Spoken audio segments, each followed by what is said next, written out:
तो जो बातें कही जा रही हैं, जिन माया जालों में फंसाया जा रहा है मुसलमानों को, उन मुसलमानों के लिए ये सुनना बहुत जरूरी है, समझना बहुत जरूरी है। क्योंकि वक्फ बिल को लेकर किरण रिजिजू जो अल्पसंख्यक मंत्री हैं, उन्होंने क्या कहा था, अब हम आपको ये बता रहे हैं। खामियों को दूर करने के लिए ये बिल लाया जा रहा है, ये उनकी तरफ से कहा गया था। उन्होंने कहा कि बिल से संविधान का उल्लंघन नहीं हो रहा है, कहीं कोई उल्लंघन नहीं हो रहा, ख्याल रख के लाया जा रहा है, बेहतरी के लिए लाया जा रहा है। ये बिल न्याय के लिए, इंसाफ के लिए लाया जा रहा है। उनकी तरफ से ये कहा गया, बिल के प्रावधान में किसी धर्म में दखल नहीं, दखल अंदाजी करने के लिए नहीं है, बेहतरी के लिए और न्याय के लिए। इस पर उनका जोर रहा। वक्फ बोर्ड पर कुछ लोगों ने कब्जा कर रखा है, उन्होंने अपनी मिल्कियत उसे बना लिया है। बिल का समर्थन कीजिए, करोड़ों की दुआएं मिलेंगी, ये कहना है किरण रिजिजू का। और उसका जेपीसी बनाई भी गई। वक्फ बिल पहली बार पेश नहीं हो रहा है, उन्होंने ये भी कहा। किरण रिजिजू ने जब सदन के अंदर बात रखी थी तो ये बड़ी बातें कही थी, जिन्हें हक नहीं मिला उन्हें हक दिया जाएगा, कहीं किसी का हक ना मारा जाए, इस पर फोकस है। बिल से किसी का हक नहीं छीना जा रहा है, जिसका छिना है उसे वापस दिलाने की कोशिश है। वक्फ बोर्ड पर भी देखिए माफियाओं का कब्जा है, ये कहा था अल्पसंख्यक मंत्री ने। और इसीलिए ये न्याय के लिए, बदलाव के लिए, बेहतरी के लिए बिल लाया गया। बाकायदा इसको एक्सप्लेन किया गया था। क्या कहा था एक बार सुनवा भी देते हैं आपको। जो वक्फ बोर्ड के बारे में कई लोगों ने जिक्र किया है, लेकिन प्राइवेटली इसमें भी कई ऐसा नेता है जो मुझे आके कहा है कि देश में जितना स्टेट वक्फ बोर्ड है सब माफिया लोगों ने कब्जा कर लिया है। ये बहुत लोग कह रहे हैं, आज सदन में नहीं कह रहे हैं, सदन में अपना अपना पार्टी का दबाव या किसी के डर से या वोट बैंक का चक्कर से नहीं बोल रहा है, मगर प्राइवेटली हर एक मुसलमान आकर के कहता है। नाम मत बताना, नाम तो हम बताएंगे नहीं सर। मैं आप लोगों का पॉलिटिकल इशियर में खराब नहीं कर दूंगा। कौन कौन सा एमपी ने मुझे आके बताया कि पार्टी विरोध कर रहा है, लेकिन अंदर से हम साथ दे रहे हैं। मैं नाम नहीं लूंगा, मैं नाम लेकर के इन एमपी साथियों का पॉलिटिकल करियर को मैं बर्बाद नहीं करूंगा सर। सर कंसल्टेशन का जहां तक आता है सर, सबसे पहले बस हो गया सर।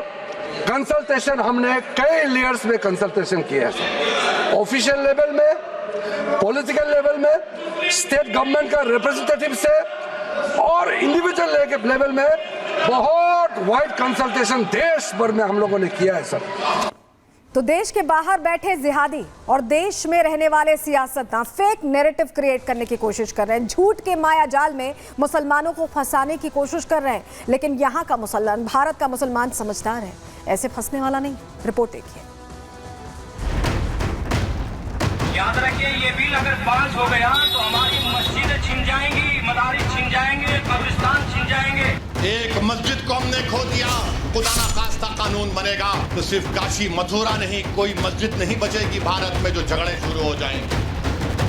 भारत में मुसलमानों को भड़काने और डराने का काम एक बार फिर हो रहा है। विदेश में बैठे भगोड़े जिहादी और देश में बैठे कुछ सियासतदान वक्फ बिल को लेकर झूठ का माया जाल फैला रहे हैं। वक्फ बिल के खिलाफ क्यूआर कोड का इस्तेमाल किया जा रहा है। स्कैन के जरिए वक्फ बिल के खिलाफ मुसलमानों से आवाज उठाने की बात की जा रही है। मुस्लिम संगठनों ने वक्फ संशोधन बिल 2024 को रोकने के लिए हाईटेक तरीका अपनाया है, तो वहीं ऐसे वीडियो भी वायरल हो रहे हैं जहां वक्फ संशोधन बिल पर देश के मुसलमानों को भड़काने का खेल बड़े पैमाने पर चल रहा है। याद रखिए, ये बिल अगर पास हो गया तो हमारी मस्जिदें छिन जाएंगी, मदारिस छिन जाएंगे, कब्रिस्तान छिन जाएंगे। मुसलमानों को गुमराह करने की साजिश हो रही है। वायरल वीडियो से सामने आया है कि गली गली लाउड स्पीकर के साथ वक्फ बिल पर ही मुसलमानों को भड़काने का भी काम किया जा रहा है। वायरल वीडियो में यह कहते हुए सुना जा सकता है कि मोदी सरकार इस वक्फ बिल के जरिए उनकी संपत्ति, मस्जिद, मदरसे और कब्रिस्तान छीन लेगी।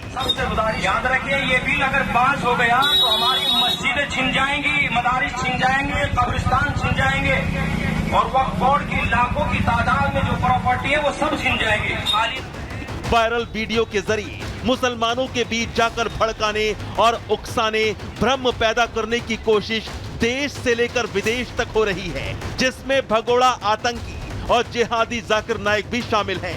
भगोड़ा जाकिर नाइक वक्फ बिल को हथियार बनाकर मोदी सरकार को घेरने की कोशिश कर रहा है। ये जिहादी आतंकी ग्रुप जो खुद दूसरे देश में भारत से छिपकर बैठा है, हिंदुस्तान के मुसलमानों को भड़का रहा है।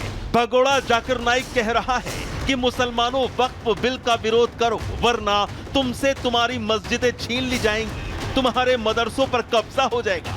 ये भी कह रहा है कि मुसलमानों तुम्हें कब्रिस्तान भी नसीब नहीं होगा। Even if 5 million Muslim, even 2.5% of the Muslim, if they send the objection and they reject this Waqf Board amendment bill, it will be stopped.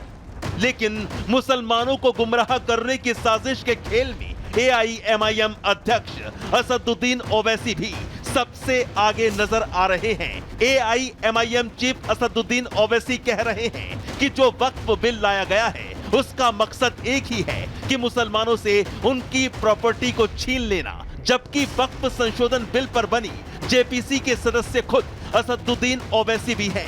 Waqf bill पर जेपीसी में वो अपने डाउट रख रहे हैं, लेकिन दूसरी तरफ असदुद्दीन ओवैसी के मुसलमानों को वक्फ बिल पर भड़काने वाले बयान समझ से परे हैं।